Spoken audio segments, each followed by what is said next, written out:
રાધનપુર નાલંદા વિદ્યાલય ખાતે વસંતોત્સવ યોજાયો. પાટણ જિલ્લાના રાધનપુર ખાતે નાલંદા વિદ્યાલયમાં શૈક્ષણિક કાર્યની સાથે બાળકોના સર્વાંગીણ વિકાસ માટે વિવિધ પ્રકારની સહઅભ્યાસિક પ્રવૃત્તિઓના પરિણામ સ્વરૂપ શાળાનો વાર્ષિકોત્સવ વસંતોત્સવ ઉજવાયો હતો.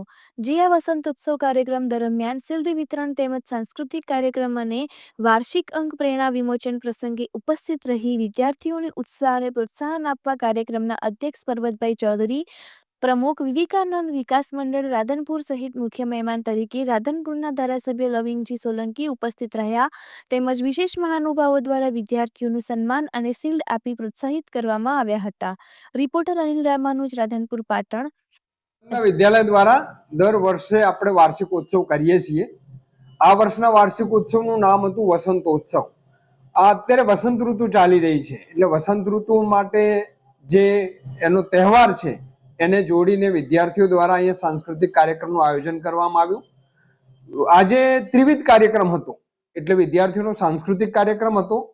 એની સાથે જે વિદ્યાર્થીઓ વર્ષભર અલગ અલગ ક્ષેત્રમાં નામના રોશન કરે છે, ખાસ કરીને અહીંયા નાલંદામાં કલા, સાહિત્ય, શિક્ષણ, રમત ગમત, આની અંદર જિલ્લામાં તો ખરું જ પણ રાજ્યમાં વિદ્યાર્થીઓ ભાગ લે છે એટલે જિલ્લામાં પહેલો, બીજો, ત્રીજો નંબર નાલંદાના જ વિદ્યાર્થીઓ હોય છે. આ બધા વિદ્યાર્થીઓને અહીંયા શિલ્ડ આપીને પ્રોત્સાહન કરવામાં આવે છે અને અમારું વર્ષભરનું એક અહેવાલ એટલે પ્રેરણા એને પણ આજે પ્રસિદ્ધ કરવામાં આવે છે.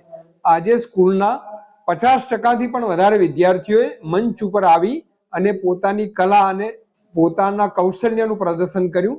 કુલ 20 જેટલા વિવિધ કાર્યક્રમોમાં લોકગીત, ગરબા, નૃત્ય, અભિનય, વક્તૃત્વ, લગ્ન ગીત, આ પ્રકારના વિવિધ કૃતિઓ વિદ્યાર્થીઓ દ્વારા અહીંયા રજૂ કરવામાં આવી અને ખૂબ જ મોટા પ્રમાણમાં વિદ્યાર્થીઓને પ્રેરણા આપે.